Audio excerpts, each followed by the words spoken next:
milk products, or dairy products, today is going to be a very interesting show for you. Matthew Evans, hello. Hey Alex, how are you? Good, thank you. I just always love chatting to you on the show because I always remember a time where you were literally the scariest individual that I could ever interact with in my years in hospitality as the chief critic of the Sydney Morning Herald. And Days. it's just so nice to know you're a lovely bloke and you like writing about nerdy things. And today we're talking milk. Yes, quite nerdy, I think. I've gone quite nerdy on milk. You have. And of course, you've become a farmer in the many years since. And I kind of want to start there because something that you talk about in your latest book, which of course is on milk, is that as a farmer, you see a chief objective of farming to not just nourish the people, but nourish the land on which you farm. And I wanted to ask you a question about that so people could get a sense of what that means and what type of farmer you are. I would call you a regenerative farmer, but of course, under that, there are a lot of different ways that can be done. So what does it mean to you? So I guess what I'm trying to do here is, or we're trying to do here, because I certainly don't work on it alone, is try to nourish the soil that nourishes us. So every time we grow something, there is a little bit of mining that happens, I guess, with growing stuff. You take some things away, like some iron and some calcium, magnesium, whatever you take out of the soil. But there's a lot of that locked up in the ground still. And what we try to do work out is how can we grow food, not just, I think of the Malacadee people. So this is Malacadee land, the Huon River people. They've been fire stick farming, altering the landscape for 43,000 years. So I try to think, well, can this patch of land grow food for, I can't think 43,000 years. Can it do it 4,000 years into the future? 400 years is probably better for my brain. And to do that, you need to look after the land. So since white colonisation, we've lost about half the topsoil on this land, maybe a bit more. And so can we grow food, not only not lose topsoil, but grow topsoil? And so what we do that in a range of ways. In the garden, we bring in compost and we grow a range of different crops because every plant gives something to soil and every plant takes something from soil. And on the rest of the farm, we do that using livestock. So we move animals around because livestock can move fertility uphill really quickly. They can take something that's going to take a long time to break down, like grass or leaves, and you put it through the stomach of an animal, and it can break it down much quicker, 6 months earlier. So you can cycle nutrients much quicker using different techniques. Yeah, it looks like it's working for you from the pictures. Well, yeah, look, the farm has, we've grown topsoil while growing about 10,000 meals a year using amazing. systems. Yeah, look, we're no experts. We just followed a few pointers from much more experienced and wiser people than us and tried to work out how you could translate that into our little corner of the world. And 95% of the time it works. And, it's always so grounding to hear stories of farmers doing this, Matthew, because what we see in the media, especially talking about climate change, is it's been hijacked by the corporate idea of what we need to do to fix things and we need to create new technologies. And look, there is a place, of course, there's a place for that. But the idea that we're not actually putting people like you and your colleagues who are growing topsoil on the front pages, at least in equal measure, blows my mind, because that's actually where the groundbreaking work is being done on the daily. And it's the most connected to the way it always should be, kind of thing. Yeah, I think sometimes it's frustrating as a farmer to see, the whether we can, test the so-called soil on the moon or whether we can grow food on Mars. Yeah, and at the same time, because we're not investing in the right way or doing things perhaps in the way we should, paying enough for food perhaps, or supporting the farmers who do a good job. Meanwhile, we're turning, the only world that we have evolved to exist on, we're turning that into a moonscape. And that's a real worry for us in a big picture sense. But how do we do that day by day? Just like anyone, listening to this, you just deal with what you've got in front of you. So is that how you choose your food, how you grow your food, where does it come from, and not just your food, but everything, and how does that impact the globe? Yeah, and we're going to unpack the humble carton of milk. So I guess we need to start by talking about your lovely Myrtle and the many gifts that she gives you. You talk about her so beautifully in the start of your book, and I just wanted you to share just give people a sense of how crazy magical it is that you can milk this cow and care for them. And what you can get in return for that care and love is it just blows my mind on the daily. Yeah, and to me, it's the original alchemy. So Mm, outside the window, just in front of me here, I can see green grass. Now, grass is made of a sugar, and sugar is energy in digestible form. And that grass grows just using like the original, miracle, which is photosynthesis. So sunlight, air, water, soil, and grass grows. So it captures all of the carbon out of the atmosphere, and nitrogen out of the atmosphere, and becomes this product. But you and I can't digest that grass or mm, so it's energy in digestible form, but not by us. A cow then goes and eats that grass, and within a day or two produces milk. And milk is not just milk. Milk is cheese. Milk is mascarpone. It's clotted cream. It's yogurt. Milk is sort of all these other things. And so this stuff around me here, this carbon dioxide in the air, gases in the air, that's mostly what milk is made from. But it has to go through this process of photosynthesis, grass, and through a cow. And I think that's why I got interested in milk, because it is utterly miraculous. mm. That it's incredibly nutritious. It's the most complex lipid fat known to humanity. That we just comes from essentially from thin air. Mm. As long as we use nature does its processes correctly. Yeah. And I guess one of the chief things that we hear so often is, but we're not meant to drink milk or eat milk products from other species. That's not how nature designed it. And you've just been talking about nature. So how do you explain that? Yeah, When no, you, that's yeah, a really no, go interesting for it. one. Yeah, Mm, it comes up quite a bit, that one, that we're not designed to drink it. And look, it's fascinating. So like what I wanted to do with the book was to say, let's agree on what milk is, which is a little bit hard because scientists struggle. So there's cockroach milk and flamingo milk and all sorts of other milks that I sort of cover. But essentially, let's say it's milk from a mammal. Let's agree that this is a wondrous substance. This is packed full of super great things that are designed to nourish the young of that animal. So mm, why would we drink the milk of a different species than us? And why would we drink it as adults? Because 200 years ago, before we had infant formula, they knew they could keep babies alive if they had a goat at the orphanage, and would allow the baby to suckle on goat's milk. So we know that other milks have kept babies alive, but why as adults? And so that it was one of the questions I had as well. So what has it done for us, not only gastronomically, culturally, but why biologically? And it turns out that, well, actually, a third of the world is designed to drink that milk. A third of the planet have inherited a gene, and there's actually 5 different times this gene evolved. So it happened independently in 5 different corners of the world, 3 times in sub-Saharan Africa. So it's not a white person thing, once in Europe and once in Asia. And so it happened 5 times. That gene was taken up in the population at crazy rates. Scientists don't know why, but it was taken up at the same rate as resistance to malaria. mm. So that allows us to digest lactose into adulthood. So a third of the world's population have that capacity. So we can digest a lot of the proteins. You can still have a glass of milk a day, even if you're lactose intolerant.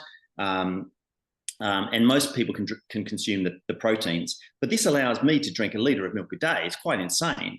So my very DNA is actually designed to consume milk in its entirety. You can't say that my DNA has changed to consume kale or to consume chickpeas or pretty much anything else. It's a very weird anomaly. Mm. And so that's a strange, you can have that argument, and you can choose not to drink milk. That's fine. I really don't care whether you drink milk or not, or consume dairy or not. People have biological, ethical reasons for not doing it. That's fine. But at its core, a lot of us have adapted and changed, and we are actually designed to consume milk in its entirety. Yeah, and it perfectly explains why some people have their come to Jesus moment. Oh my gosh, I've never felt better when they remove dairy from their diets. And conversely, why people like me get to say thank you, ancestors, because sour cream is literally my favorite food under the sun, and I would die if I had to give it up. I mean, how great is sour cream? Like we're just, It's the best thing in the world. I know. And Yeah. look, I get it that some people, this is the thing that it isn't great for everybody. And it isn't, Mm. you know, everybody has their own issues. Like I used to be a vegetarian, right? I couldn't eat Yeah. that many chickpeas and lentils without being a menace to the Mm. society, right? Like it was not good for me. Clear Like, the room. Yep. yeah, clear the room. I can't eat a lot of chili, right? You know, I can eat a bit. That's my biology, and I have to tailor what I eat to that. And I think that's where dairy can fit in. We know that 3/4 of the world's population actually get a substantial part of their nutrition from dairy. So that's only with a third being able to digest it in its entirety. But that's because of the sugars, and we can ferment the sugars through, you know, making yogurt's only got half the lactose. Hard cheeses have none of the lactose left in. So the cultures have worked out how to use dairy, but each of us has, I guess, may have little things, you know, that may make it harder for us to digest dairy. We may have little, not necessarily just the intolerance to lactose, but it might be an allergy. It might be mild, or it might be serious to some of the proteins that exist in milk. So other people, those proteins are only doing them good. For some people, that might be an irritation, and they might have a limit to how much they can have, or they may not be able to have any dairy. But that's finding your own little place. And there are tests you can do for a lot of these things these days. Yeah, of course. And would you say in researching the book, I'm curious to see how much came up around the link between the processing of dairy in modern terms and this massive escalation of people having issues with it that maybe their grandpa or grandma didn't, and then all of a sudden now the grandkids do? Yeah, that's a really interesting one, because pretty much everything that we do to dairy, let's use cow's milk as the easy example. So everything we do to cow's milk after it comes from, well, everything from the breed of the animal to the way the animal is kept and it's fed, to what happens to the milk, you know, as it comes out of the cow and what happens to its process, affects its digestibility and the benefits it has to our system. So every time it's pumped through a different pump, every time it goes through a pipe, if you feed a cow more grains and dry matter and not enough fresh greens, if you homogenize milk, so that's where you disperse the fat so it doesn't form cream on the top, you change not only the structure of the fats, but you change the structure of the proteins. When we pasteurize milk, so that's the heating of milk to kill pathogens, we change the structure of it, again, the fats and proteins, and they are digested differently in the body. And so we know that certain people have less response, you know, they can digest certain milks easier. So it might be A2, which is a brand, but it actually relates to one of the proteins, casein in milk. Some people do much better on unhomogenized milk. You know, there's a lot of evidence around this. So everything we've done has, I guess, lessened milk's goodness. And some of that's trying to lessen its, you know, dangerousness, because you know, a lot of people did die at various points in time when we didn't understand how nutritious milk was, and not just nutritious to us, but nutritious to all the dangerous bacteria that might kill us. So things like pasteurization came about for a reason, but the downside of it is, I guess, they take out some of the nutritive benefit of the milk and some of the immunomodulatory benefits of milk, the things that help moderate our immune system. And so knowing that, and knowing how much processing happens, if one goes to the supermarket today and wants to try and make the best choice they can with what they've got, because they love milk or their kids do or whatever, is there a good choice we can make in that environment? Yeah, look, the first thing is to have a full fat milk. So generally, most of the evidence shows that a lot of the benefits you get from milk are from the full fat version. The second thing would be to look for the usual things you'd probably look for if you care about what you eat. So is it organic or biodynamic? You know, is it from a single herd? Is it from close by? And going for unhomogenized. So the milk you buy in Australia always has to be pasteurized. It always has to be heat treated to kill pathogens. So but they're all often homogenized. Now, homogenized is the fat. You want the cream sitting on the top. Old-fashioned milk I grew up with, and you know, probably a lot of your listeners have never seen, but the cream rises to the top when you just milk a cow. I remember the little red foil caps on the milk bottles. Yeah, we had the gold tops, which were in Canberra. I used to deliver the milk. The gold tops were the cream on the top. The red tops were not. The blue ones were what we call hog slop, skim milk or low-fat milk. Yep. You know. Yeah. So they're the sorts of things that you'd be looking for. But luckily, there are a couple of dairies around who actually pasteurize at a lower temperature. And that leaves a lot of the bioactive compounds in the milk. So that instead of pasteurizing at 72 degrees, they do it at 65 degrees. There's a time temperature correlation, so they have to do it for longer. But all you need to know is that milk tastes better, unhomogenized and pasteurized at a lower temperature, and it has more in it that's good for you if it's done at a lower temperature and unhomogenized. Yeah. And these are all things that we can actually reach out to companies and ask about if we can't readily see it on a label. Yeah, like I think it's Jimmy's Milk in Sydney is pasteurised at 65 degrees. I think there's a company in Western Australia doing quite large scale pasteurising at a lower temperature and working with scientists to show the benefits of doing those kinds of things. So it does exist. If you're stuck, just go for the branded milk. Ideally, one with cream on the top. Ideally, from a local brand that you might have heard of. There's lots of them appearing around Australia now, which is great. Yeah, there are. It's much better than it used to be. And in terms of red tape and farming and people wanting access to raw milk, like people recognizing, well, I feel like I deserve that. I feel like I should be able to get it. Why can't I get it? If I have a direct link to a farmer, why can't I buy it from them? Why does that farmer not get to sell it to me? These are a lot of questions that a lot of people have around finding optimal sources. For a lot of people that I've spoken to, the wish list is, I get to go to my market stall holder, I know my farmer, and I get to buy raw milk. Why can't we make that happen? In America, it seems there's some states yes, some states no. Australia, we seem still pretty hardline, although we've started to move a little on cheese.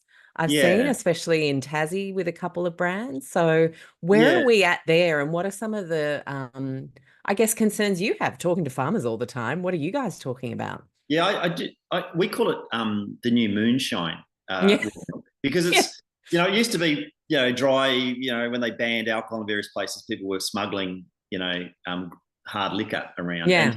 And now it's people smuggling raw milk. And for us, that's actually a real worry because, I looked up some raw milk once where they were selling it online and it was delivered. This was in Western Australia. They deliver it to your door and they put it in a shady spot with a 2-week use-by date, right? And so raw milk is a living product. So it comes from a living animal. It's a living product. There's lots of things in it that are beneficial bacteria that are really, potentially good for you. There's lots of good proteins in there that are unaffected by the heat, being heated, which is really great. But there's potentially things that can go wrong. And so we think that raw milk should never be older than 3 days. So there are problems with people trying to sell it illegally. I'm this weird sort of person. I actually think raw milk should be legal. The farms should have to go through some pretty strict testing. You can't. In Europe they do. You can't feed silage, so it's a form of fermented hay essentially that you're not allowed to feed to the animals because they know they're more likely to get sick. I think we should have all of these rules around that, and people should be able to take their own container to a farm and buy directly from a farmer. I think that would be a really great thing. But at the same time, I think no one should buy it because when I see the people around me who are trying to buy raw milk, they'll come here and they might tell me, oh, I just bought some milk up the road or around the corner. And I'm like, well, where is it now? And they're like, just sitting in the back of the car. I'm just going to pick the kids up and go, to Bunnings for 3 hours. And it's like, no. This is a living thing. This is really, so I think we can learn how to deal with it. But I think a lot of people kind of don't necessarily understand it. But look, let's face it. We are all trusted with raw chicken, right? Raw eggs. They have health implications if they're mistreated. Oysters, bloody hell, oysters. Like seriously, they're I love oysters, but there's a risk associated with oysters, just as there is with raw milk. So it's funny how, and even in a commercial kitchen, as a chef, I'm trusted with these things that are potentially dangerous, but not with raw milk. So I think it's a hang up from when milk was badly treated 100 plus years ago. Yeah. Yeah. We hopefully have the maturity to actually set up some rules and live by them. Yeah. Look. So it's not milk that's dangerous; it's people that are dangerous. And you can't, like some people don't wear seatbelts, whatever. Like, you can only do so much. But in essence, I think there's a lot of benefits to raw milk in a dietary sense that we are missing out on because we don't have access to it, and only farmers have access to their own milk. Yeah. And would you say that that it's frustrating in farming circles to not just have a government that understands, well, let's put this rule in place, and if we do it this way, then it could be safe? And could the resistance to doing that be coming from larger, more corporate bodies that don't want that personalization capability of people getting more stuff directly? Yeah, definitely. I think it comes from bigger farms and bigger corporations because they don't want that and they don't want risk, so they try to limit any risk. And there is a risk to raw milk because of what can happen once people, they may not have a clean bottle, they may not refrigerate it properly, might keep it for 2 weeks, who knows what they're going to do with it. And so they're worried about that. And it's of no benefit to them to they think to allow smaller, more health focused people to maybe offer it. I have to say, I've never met a dairy farmer who doesn't drink the milk out of their vat, right? Yeah. Who just goes and dips a jug in. They don't go to the supermarket and buy a pasteurized milk when they've just got 10,000 litres waiting for the truck to come and pick it up. So they, and you don't read about dairy farmers dropping dead all the time. So we kind of know this product is pretty good even before you bring in some stricter rules around the sort of milk that could be sold and stricter testing. So look, I think there's vested interests that will stop it happening, are stopping it happening. Yeah. And that's kind of a little idea that if this is important to someone listening right now, like, have that conversation, write the email to your MP, say, it makes me sad that I can't directly support a local farmer when we know, just as you've said, they're not dropping dead drinking it. So why do you think I will if I look after it properly? Yeah. And the milk you're buying, like it's pretty good, but like anything, it's gone through a series of processes. There are the chemicals used in the processing plants. There are chemicals in the packaging. There's a whole array of things, that go on in that are, not necessarily good for the planet, let alone your body, that you could be short-circuiting if you were interested. And this is not, I'm not saying you should just be able to walk down the supermarket aisle and have 16 types of raw milk for sale. This is very much the people who are actually really into it and think it's going to be worth pursuing can put some effort into it. The farms who think it's worth pursuing can put some effort into it. And those two could come together and come up with a system that doesn't make people sick and provides consumers with what they are. Honestly, people are just gagging for this. Yes, I can tell you right now. Yeah, I just got asked yesterday, oh, can you sell us some milk? I said, well, no. No, I can't, but you can milk a cow. Free milking day at the farm. Well, not free. You need to make some money. Okay, so I want to move to consequence around milk, because that's something that you really deeply researched in the book and is very fascinating, because you talk about how all milk and all things we call milk has consequence. And that's an important factor when you're deciding whether to drink it or not, or whether you're deciding to drink what kind. And then even the perception of consequence, like you go to a cafe now, and if it's the type of cafe that frowns upon milk because that's the current team at the moment and they're anti-dairy for whatever reason, then you could ask for just regular cow's full fat, thanks, and get a look. So they're thinking about consequences that perhaps the next person's not thinking about, and we're all perceiving different consequences. What did you find to be some of the most important things for us to consider when choosing anything that's either called MILK, YLK, YLKE? I mean, the list goes on for the many different iterations of the stuff. What did you find? Well, I guess one of them is that pretty much all of the plant milks are in long life packaging. So they might put them in the fridge because they want to pretend that they're really fresh and whatever, but they don't need to be in the fridge. And they generally have 6 to 7 layers of virgin material, so stuff that's harvested from mines and from the world, from the world. Petroleum, yep. Generally petrol and derivatives and that kind of stuff, and lay it up and pretty much unrecyclable. So you've got this incredible waste stream.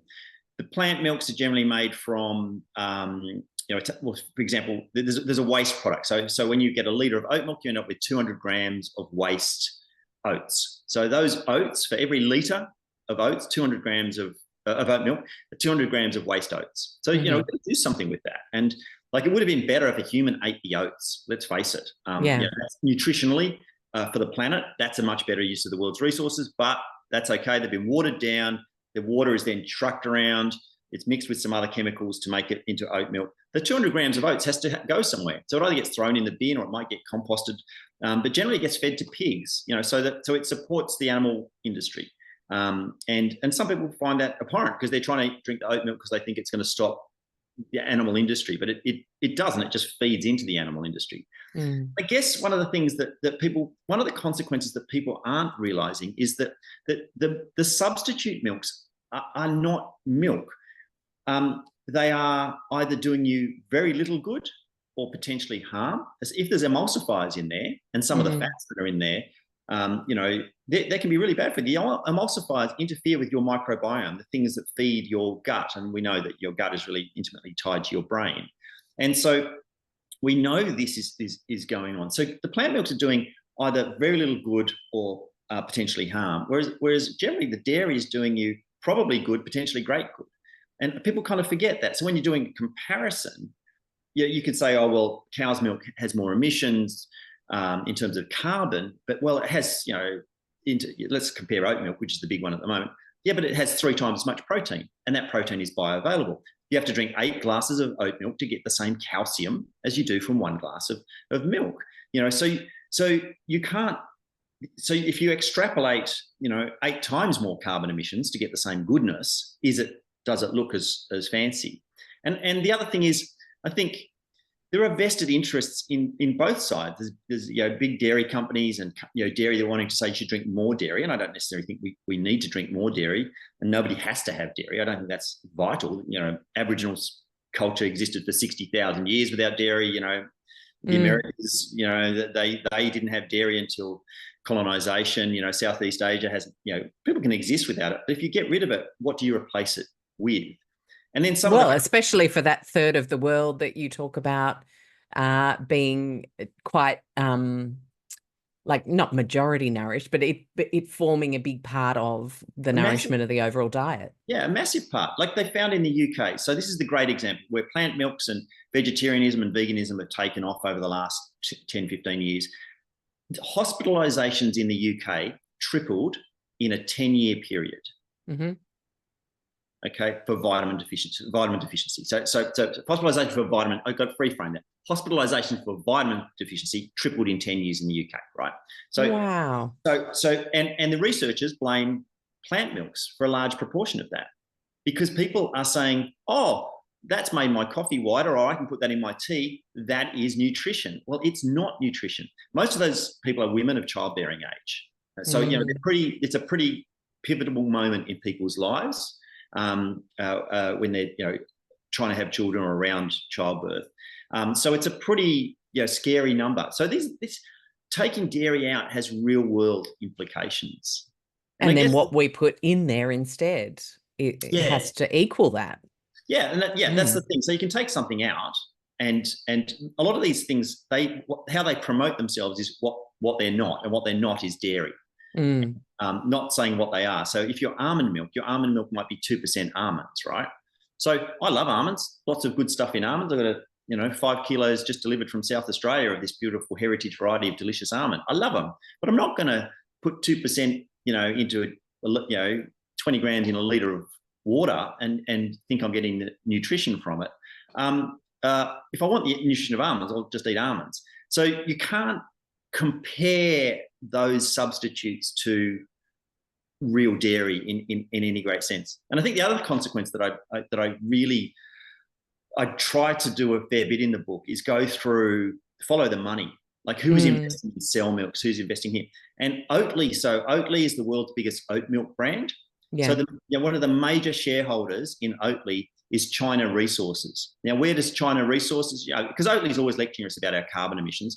China Resources, a Chinese state-owned coal mining company, right? Lecturing dairy farmers on carbon emissions, right? So it's all, you can believe you're doing good, you can virtue signal, saying you're doing this, but there is nuance to everything. So there are some oat milks that are better than others. There are some that haven't traveled as far. There are almond milks that have 9% almonds, not 2%.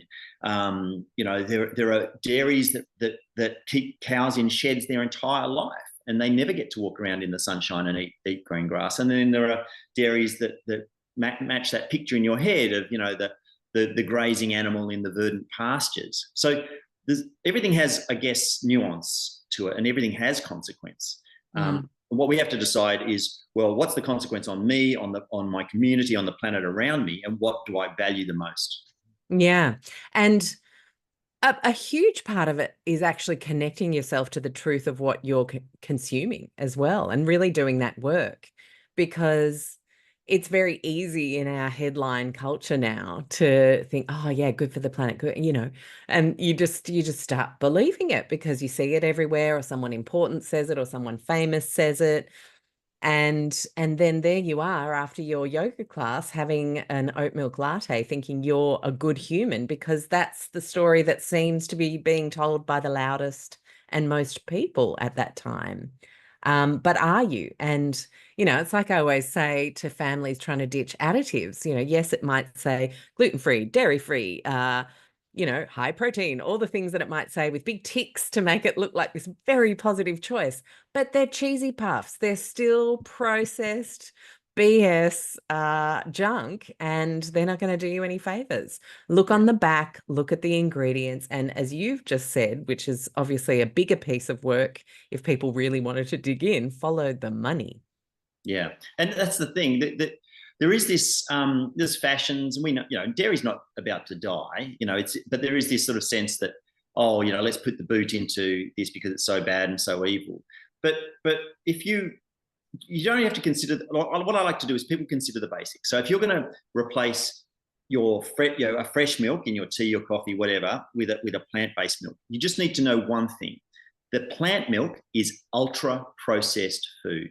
It is food that your body does not recognize as food, right? So there's lots of things in there, the way it's been pulled apart, the way it's structured, the way it's been put back together. Your body does not recognize that as food and get the nutrition out of it. So we know ultra-processed foods are essentially bad for us. We should limit them in our diets. So it doesn't mean, like, I love a Tim Tam, right? You're human. Yeah. But don't look at that as being food. Your plant milks are not food in the sense that your body recognizes, whereas dairy is food. And yes, some people's body recognizes it and say, whoa, hang on, I don't like that protein. But most of us, can digest some dairy. Even if you can't digest the sugars, have cheese. Aged cheese has no lactose. So if you're lactose intolerant, you can have as much cheddar as you like, have as much parmesan as you like. So there are ways to use that, but you don't have to use dairy, but don't look at fake dairy as food. Yeah, great point. Excellent point. I want to bring up politics next, because you actually had it in your points, and then I thought, oh no, we don't really need to talk politics, but it kind of feels like it's an interesting place to explore, because we have this polarized reality, right? And we have like the mega dairy corporations of the world who want all the freedom in trade of the world to continue to operate in the questionable ways that they do, both ethically and all driven for profit. And sometimes you would find, actually most of the time, that they would be, say, to the right of the political spectrum. And then you have to the radical left side of the spectrum, like, let's try not to ever harm an animal when we eat, which is completely devoid of reality. In your book Soil, you talk about the snow pea farmer farming for the vegan food, but he has to kill 150 deer to operate that farm and protect the crop, for the salad that you want to eat that's apparently cruelty free. And, like, so we have these spectrums in our polarity at the moment, and they almost seem on the very edges to be as removed from where we need to be as the other camp is, but for completely different reasons. Uh, and then everyone just wants really good food and not to have sick kids, Matthew. So, like, in the middle, like, can we just have a system that stops fighting and shouting at each other and trying to silence the other? And can we just have real food? Like, could we maybe make that the Venn diagram situation? How do we get there? From everything you researched, it is genuinely perplexing and troubling to so many of us who just want to provide great food for our families and support good farmers, and to know a direct relationship where there's transparency and ethics. It sometimes seems impossible for so many. And ironically, in the regional areas where they've only got a giant supermarket to shop in a mining town, let's say, where you don't have the kind of soil you can even grow food in. Like, I've spoken, as you would have, in many different areas where the challenges are many, and we just want good food, and this weird politics landscape that semes to stop that from being easy. Yeah, look, and the politics of it's weird. I mean, it's look, and it's not sexy. Like, just saying, what your grandma would have recommended. Like, it's just not interesting to most people. Like, Yeah. it's kind of like when we talk about soil and they're in. I was went to something recently. They're trying to grow. How are they going to grow plants on Mars? They've just, Australian government's put millions of dollars into this program to grow plants on Mars, right? They're going to send a 1 kilo tub up to the moon. It's going to cost, I don't know, $2 million or something just to send that little thing up.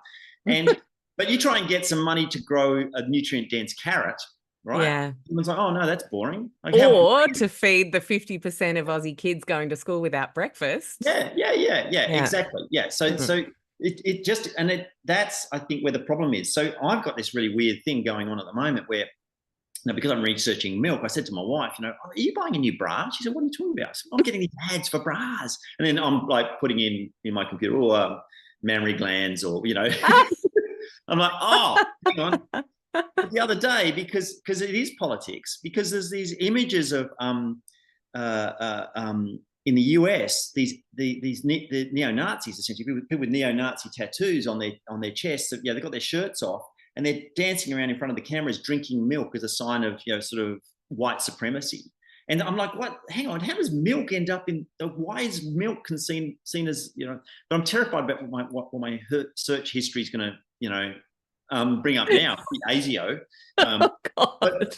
But look, why is that? Milk was used as part of the temperance movement to keep us all pure. Yeah. Cornflakes. That and milk probably just stop us touching. Yeah, and lower the testosterone. Like, it's got a checkered past, doesn't it? Yeah. And I'm like, wow. That's I guess what I wanted to do with this book is say, look, leave your baggage behind. Right?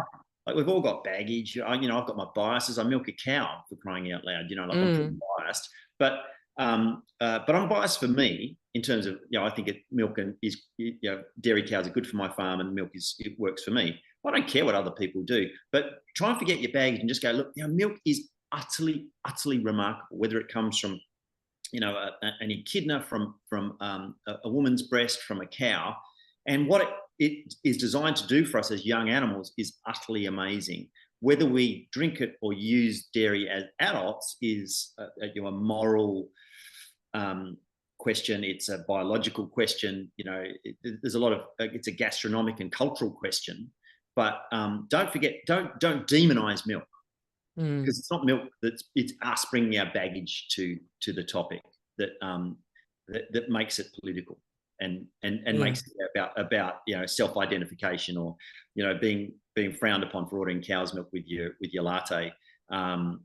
Clues in the name, latte meaning milk. Love a bit of cynicism. It's so true. I really like that leave your baggage at the door and actually try and work out what it is, when it's good, when it's not so good, and what it definitely isn't. I mean, from there, you can decide, is it something that works for me biologically? Is it something that I'm allergic to and I really shouldn't touch? But should I make it therefore bad for everybody? No. And I think this is something we're doing a lot in this climate change wars stuff that you just constantly see coming out. Unfortunately, The Guardian is is just as bad at this as anyone, clamping down on cows as the uber evil kind of nemesis of us all in climate change. And I just feel like there isn't space to actually explore what good farming and actual dairy was and is and could be if we left the baggage at the door. Yeah, and that's exactly how I feel with in terms of there. We tend to say that somehow dairy is inherently bad and plant or other replacement milks are inherently good in some parts of the media. And that's not true, but a lot of it is how it's done. And I'm very interested in how dairy was done, and it was done inefficiently, and it's still being done quite inefficiently in lots of parts of the world. But these are people who utterly depend on a very, one in 4 farmers around the world has a dairy animal that they rely on. Like, this is not, they're taking stuff we can't eat and turn it into something we can eat. It's amazing.